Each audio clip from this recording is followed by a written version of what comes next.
Hey guys, welcome back to more political chatter. Today we will be talking about the state of the 2026 gubernatorial races and how a lot is changing very rapidly during this time, right? The months after the year following the previous election, right? 2025, the first months of the year, you have a lot of action in these state races. You have lots of candidates announcing they will run.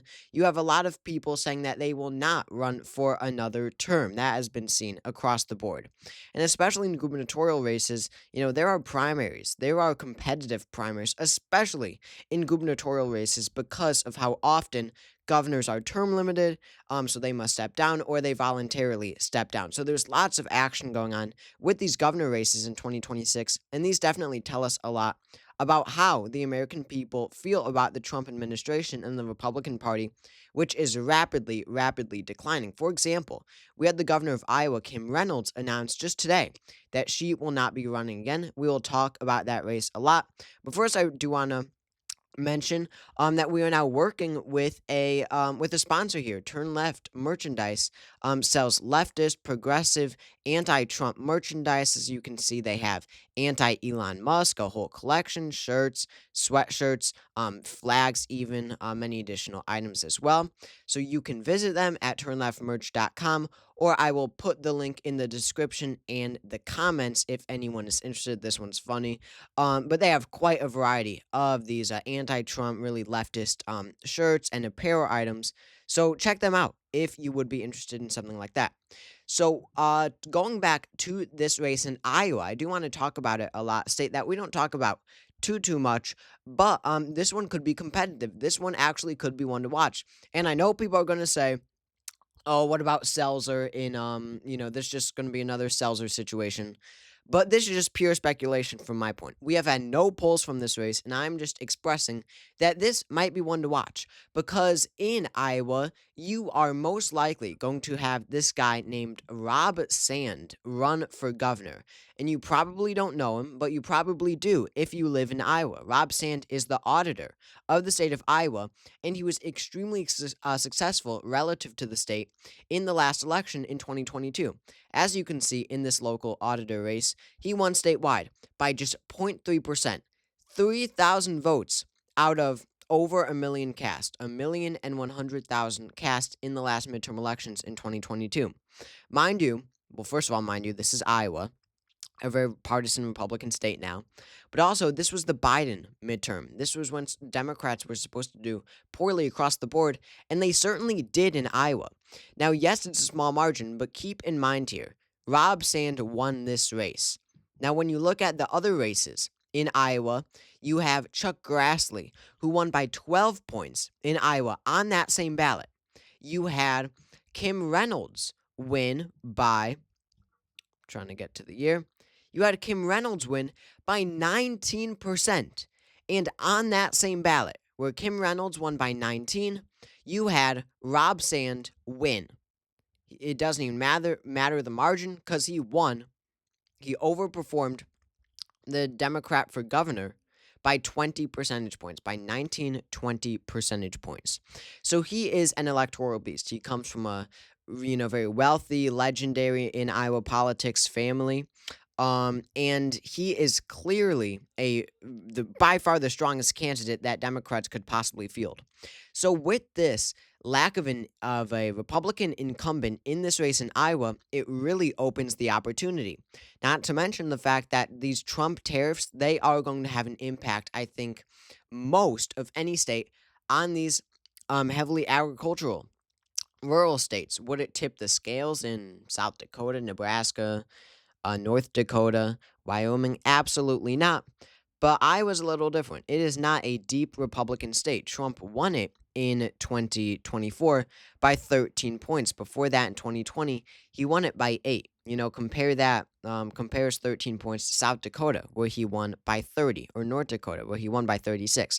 It is certainly not one of the most Republican states out there, but it still does lean to the right. And Rob Sand would it really have to get momentum, would have to get nationwide recognition on this race in order to stand a chance. And so that clearly Kim Reynolds dropping out of this race, and it's actually funny why she dropped out because there was a poll released just yesterday by Morning Consult. They tracked the popularity of governors. You could see somehow every single governor is above water, more popular than unpopular, except Kim Reynolds in Iowa. So she wouldn't even have been the strongest candidate, but it is much different. You can be unpopular, but it's much different to oust a sitting governor than to, elect a new party. Partisan voters are much more willing to vote, someone new in if it's from the other party if they're not facing an incumbent. Partisan voters, Republican partisan voters would be much less likely to willingly choose to oust Kim Reynolds out of the governor's office. But still, that is interesting. But that's important. That Kim Reynolds cannot or is choosing not to run again. That is a major pickup opportunity for Democrats right there. That is one to watch. But we have more than Iowa that will be competitive. You have Wisconsin. No candidates have announced there. You have a brutal primary in Michigan. Gretchen Whitmer is not running again, but you have the lieutenant governor running against the Secretary of State, Jocelyn Benson, in that Michigan Democratic primary. In the Republican side, you have John James. He will almost definitely be the nominee there. He is running again. He's run for like 10 statewide offices and loses every time. But you also have Mike Duggan. He is what, the mayor of Detroit or something? Yeah, he is the mayor of Detroit. And he's left leaning, obviously, but it's a nonpartisan office. But he is running for governor as an independent. That will heavily, heavily draw from the Democrats. He could really sink the Democrats in this race. He's polling at over 10% in a close state like Michigan. That could absolutely sink the Democratic Party. That's one to watch. You've got Josh Shapiro in Pennsylvania. That shouldn't be any worry to the Democrats. You have Michael Bennet in Colorado, the senator running for governor now. That shouldn't be close. But just look at all these retirements. Every dark shaded state, that is a um, incumbent retiring.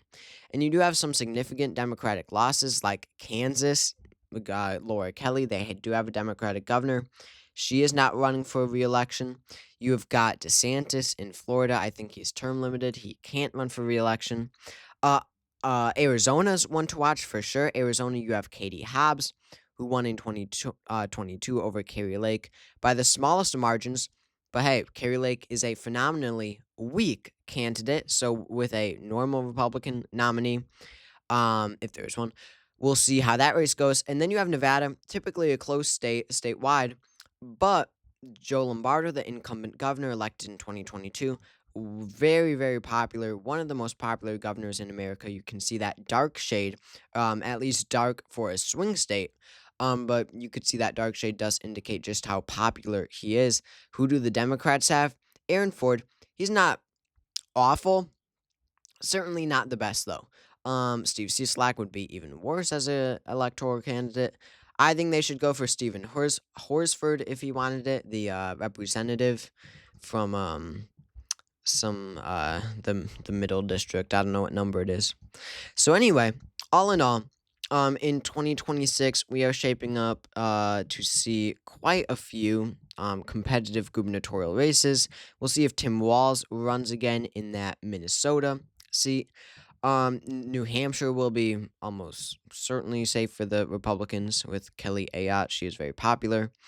You've got the southern states that Republicans will hang on to, Florida included. Georgia could get interesting. Brian Kemp is not running again there. Kansas flips the Republicans. All these state Republican states. You've got New Mexico, Colorado for the Dems. Mary Peltola may run in Alaska, but probably not. I bet she runs for Senate. That is going to the Republicans. You've got Greg Abbott in Texas. He should have no problem. Assuming, yeah, he's running for re-election. And then, as we talked about, Iowa is going to be very competitive, but Republicans are favored to win there at the moment. Wisconsin, Michigan, given their past lean in midterm elections, Democrats are still favored there, even with Mike Duggan in Michigan. In Arizona, at this stage, you almost have to say the incumbent in such a close, tight state with an unpopular president of the other party. You almost have to say Katie Hobbs is narrowly favored. I have no doubt this could change, but I have no doubt that um Joe Lombardo will lose in Nevada, the Republican, unless Trump would just have to be so unpopular for Joe Lombardo to lose there. Ohio should not be close. That's with Vivek Ramaswamy.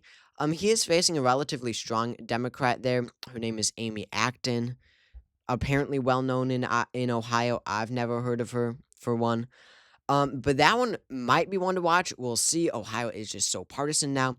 And then, whoops. And then you've got Georgia. Georgia, Brian Kemp is not running again, but Democrats are really struggling to field a strong candidate here. Republicans are too, for the record, but you've got the Attorney General. He shouldn't be too bad. But on the Democratic side, it's even worse. The You've got the former mayor of Atlanta. People say, I've seen on social media, that people don't like her. I don't know anything about her though. You have a church founder as the only declared candidate. The only person that could save the Democrats here, not Stacey Abrams.